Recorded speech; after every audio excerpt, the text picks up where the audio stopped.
ये मेरे ऊपर है लास्ट था यार ये। यार। ओके मेरे लिए तो कर सकते हो यार। अच्छा, अगर मैं सिर्फ तुम्हारी मम्मी नहीं एक नॉन यार, आपने ही बोला कि सबके पर्सपेक्टिव से। Okay. मेरे घर में ऐसा कुछ भी नहीं है, मेरे भाई को बहुत मार। मोस्टली इंडिया में पेरेंट्स ये नहीं समझते कि लड़का और लड़की इक्वल होते हैं, ठीक है? चाहे वो भाई बहन हो, चाहे वो दोस्त हो, चाहे वो कोई भी हो, हमेशा लड़के को लाइक जय गुरु जी। जय गुरु जी। तो चालू करें आज question and answer. Yes. Okay, तो सबसे पहला क्वेश्चन है, तुम्हारे हिसाब से पेरेंट्स की सबसे अच्छी क्वालिटी क्या है? क्या है या फिर क्या होनी चाहिए? क्या है, और अगर आप होनी चाहिए का भी आंसर करना चाहते हैं तो प्लीज गो अहेड।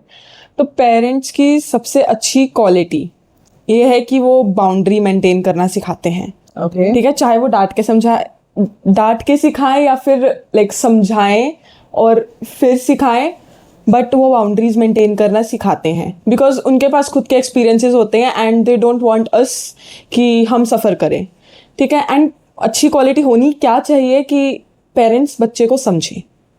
लाइक एक आजकल की जनरेशन की जो मेन क्वालिटी पेरेंट्स में होनी चाहिए वो अंडरस्टैंडिंग देयर किड्स, बिकॉज अगर वो लोग हमें समझ नहीं रहे तो आई डोंट थिंक सो कि बच्चे बहुत ज़्यादा ओपन अप होंगे उनसे। एंड यस, दूसरी चीज जो तुम चाहती हो कि पेरेंट्स समझें। according to me and like obviously girls perspective, mostly India में पेरेंट्स ये नहीं समझते कि लड़का और लड़की इक्वल होते हैं, ठीक है? चाहे वो भाई बहन हो, चाहे वो दोस्त हो, चाहे वो कोई भी हो, हमेशा लड़के को लाइक ऑब्वियसली ऊपर माना जाता है कि लड़का है तो सब है ये। यार तुम्हारे घर में नहीं है ऐसा। अरे तो यार, आपने ही बोला कि सबके पर्सपेक्टिव से। Okay. मेरे घर में ऐसा कुछ भी नहीं है, मेरे भाई को बहुत मार पड़ती है। नहीं पड़ती मैं मारती हूँ, मेरे को नहीं रोका जाता। रोका जाता है कभी कभार, बट मैं अगर सही चीज के लिए मारती हूँ तो मेरे को नहीं रोका जाता। हाँ, तो जो मेन चीज समझनी चाहिए पेरेंट्स को वो है कि लड़की और लड़का एक जैसे होता है, like they are similar, not similar but similar, ठीक है? उनको इक्वली ट्रीट करना चाहिए, ठीक है, इन द सोसाइटी। एंड जो इंडिया में अभी तक इतना नहीं होता। Okay, so next question is, क्या पेरेंट्स का स्ट्रिक्ट होना जरूरी है? हाँ, पेरेंट्स का स्ट्रिक्ट होना ज़रूरी है कि बिकॉज हमें वो सिखाते हैं बाउंड्रीज मेंटेन करना, सबसे पहला पॉइंट। दूसरा पॉइंट कि अगर वो स्ट्रिक्ट नहीं होंगे तो हम लोग भी कर सकते हैं, बट एक बाउंड्री होती है स्ट्रिक्ट होने में और समझने में। अगर वो हमें समझ रहे हैं एंड उस पर एक्शन लेके स्ट्रिक्ट हो रहे हैं, सो दैट इज़ गुड कि हमें समझ रहे हैं, हमें समझा रहे हैं, हमारी कॉन्वर्जेशंस रिटेलिएट कर रहे हैं, तो दैट इज़ गुड। बट अगर वो सिर्फ स्ट्रिक्ट हैं, हमसे बात नहीं कर रहे बिना वजह, लाइक हम आर साइड ऑफ स्टोरी बिना सुने अगर वो कुछ चीज़ अज्यूम कर रहे हैं और फिर स्ट्रिक्ट हो रहे हैं, so that is something toxic. तो आप लोग भी उनके पास जा सकते हो अपनी स्टोरी सुनाने, जरूरी थोड़ी है कि वो लोग आपके पास आए। बट अगर पेरेंट्स के पास कोई बच्चा जाए और वो स्टोरी सुनाए, मेरे पास अभी टाइम नहीं है, मेरे पास ये नहीं है, तो फिर वो बच्चे को तो ऑब्वियसली लेफ्ट आउट फील होगा। सो दैट्स ट्राई तो कर सकते हो यार। कितनी अगर बार पेरेंट्स ट्राई नहीं कर रहे हैं तो आई थॉट कि एक बार बच्चा भी जाना चाहिए। बच्चा अपनी ईगो में आ गया कि मेरा ही नहीं सुनी जा रही। हाँ, वो यार पेरेंट्स कितना सारा काम में, अपने ऑफिस में कई पेरेंट्स ऐसे होते हैं जो वर्किंग होते हैं, तो वो उनके पास टाइम मैनेज नहीं होता, तो वो तो आप लोगों को करना पड़ेगा ना कि एक बार आप अपनी तरफ से ट्राई करो, 2 बार करो, नहीं सुने तो अलग बात है। और हाँ, अगर नहीं सुने तो आप उनको मैसेज करो कि बैठ के प्यार से इमोशनली कि यार हमें आपसे बात करना है। बट स्टिल कुछ पेरेंट्स होते हैं जो नहीं सुनते, तो उसमें बच्चों की क्या गलती है?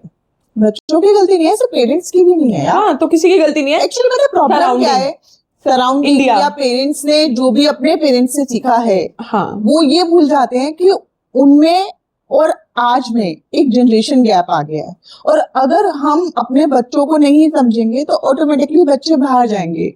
Am I right? yes, you are right. So, okay. So your next question is, लोग क्या कहेंगे? इस सेंटेंस ने तुम्हारी जनरेशन को कितना इफेक्ट किया है? In my case, लोग क्या कहेंगे, I don't care.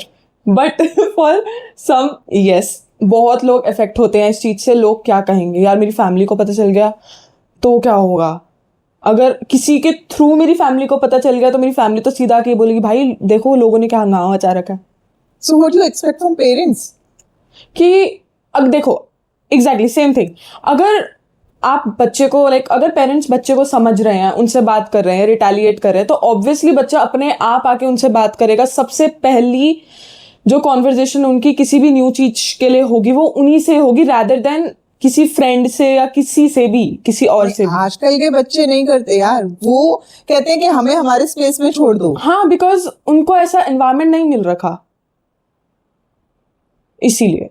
ओके, सो इसके अलावा और कुछ नहीं। पक्का सोच लो। एक्चुअली प्रॉब्लम क्या है, लोग क्या कहेंगे, ये जो एक सेंटेंस है ये बहुत पुराने टाइम से चल रहा है और इसमें कितनी लड़कियां या लड़के सफर करते हैं जब कोई ऐसा ट्रेजेडी हो जाती है, जैसे मॉलेस्टेशन जो हम बात कर चुके हैं इस टॉपिक में। तो उसके लिए हमें अपने बच्चों को से बहुत फ्रैंक होना पड़ेगा और हाँ, बाउंड्रीज एक क्रिएट करनी पड़ेगी कि यार वो बिगड़ ना जाए, बट उनको समझना भी पड़ेगा। ऐसा नहीं कि फ्रैंक होने के बाद आप स्ट्रिक्ट नहीं रहोगे, स्ट्रिक्ट रहो, पर इतना नहीं कि बच्चा बिल्कुल लेफ्ट आउट फील करे, बाहर जाए आपको छोड़कर, अपनी स्पेस बाहर ढूंढे, घर पे वो सेफ फील ना करे। तो अब हम नेक्स्ट क्वेश्चन पूछें, ये आखिरी क्वेश्चन है। Okay okay. अगर तुम सब पेरेंट्स को सिर्फ एक एडवाइस दे सकती तो क्या दोगी? Same, it is very similar to first question कि बस be there for your kid, that's I am there. I know यार, ये बहुत गलत बात हो रही है अब यहाँ पे, ठीक है ना, कि अपने ऊपर ले रही है बेफालतू में। तो be there for your kids, ठीक है, उनकी बात पेरेंट्स को सुननी चाहिए, उसको रिटेलिएट करना चाहिए, एंड कॉन्वर्जेशन हमेशा दोनों साइड की होनी चाहिए, ठीक है। एंड सबसे पहले अपने बच्चे की साइड ऑफ स्टोरी सुननी चाहिए, डेफिनेटली, रैदर देन सामने वाले साइड की स्टोरी सुनो, बट अपने बच्चे की साइड की स्टोरी। वन लास्ट क्वेश्चन, ठीक है, ये मेरे ऊपर है था यार ये। यार ओके, मेरे लिए तो कर सकते हो यार। अच्छा, अगर मैं सिर्फ तुम्हारी मम्मी नहीं एक नॉर्मल पेरेंट होती तो तुम मुझसे क्या कहना चाहती?